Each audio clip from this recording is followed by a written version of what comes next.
Hi friends, welcome back to my channel. ఇక్కడ morning నేను పొట్టన్ కోసం లంచ్ బాక్స్ రెసిపీ చేశానని చెప్పాను కదా. దానికోసం ఏమేమైతే కట్ చేసుకున్నానంటే ఒక చిన్న ఆనియన్, ఒక రెండే పచ్చిమిర్చి, ఆ 2 పచ్చిమిర్చి కారమే సరిపోయిందనమాట. ఇంకా చిన్న టమాటా అండ్ కొత్తిమీర, పుదీనా. ఇంకా ఈ బియ్యం అయితే ఒక 15 మినిట్స్ ముందు నానబెట్టుకున్నా అంతే. అయితే అంత టైం లేకుండే అనమాట. ఇవన్నీ నేను కట్ చేసుకునే గ్యాప్లో ఈ శనగలు ఏవైతే ఉన్నాయో వీటిని నిన్న ఈవినింగ్ అట్లా నానబెట్టిన ఆల్మోస్ట్ 12-13 అవర్స్ నానబెట్టి ప్రెషర్ కుక్కర్లో ఒక 3 విజిల్స్ వచ్చేంత వరకు అయితే పెట్టి ఉడికించుకున్నాను. భలే మెత్తగా అయినాయి.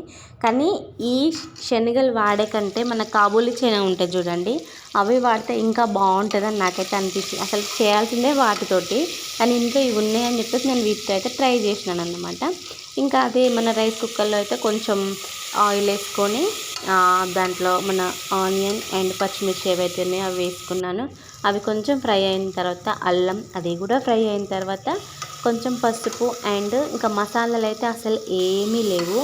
ఓన్లీ ధనియా పౌడర్ మాత్రమే వేసినాను, ఎందుకంటే మెయిన్ చేసేదే పొట్టోని కోసం కదా. ఇంకా తర్వాత అయితే మన టొమాటో అయితే వేసుకున్నాను. అది కూడా కొంచెం మగ్గిన తర్వాత పసుపు అండ్ ధనియా పౌడర్ ఇంతకు ముందే చెప్పాను కదా వేసుకున్నాను. వేసుకొని ఇంకా ఇదంతా కొంచెం ఆయిల్లో ఫ్రై అయిన తర్వాత ఏవైతే మన బియ్యం అండ్ ఈ శనగలు అయితే ఉన్నాయో ఆ శనగలు అయితే వేసుకొని కొంచెం సేపు నూనెలో అట్లా ఇటు అటు తిప్పినాను అన్నమాట. తర్వాత కావాల్సినంత వాటర్ యాడ్ చేసుకొని మిగిలిన కొత్తిమీర, పుదీనా ఏమైతే ఉందో దాని పైన వేసినాను. వేసి ఇక్కడనే నేను ఉప్పు అయితే చెక్ చేసుకున్నాను అన్నమాట. ఇంకా కొంచెం సాల్ట్ పడేది ఉంటేనైతే వేసినాను. వేసి కుక్కర్ మూత పెట్టేసి ఒక 3 విజిల్స్ రానిచ్చి ప్రెషర్ అంతా పోయేదాకా ఉంచిన, వెంటనే ఓపెన్ చేయకుండా.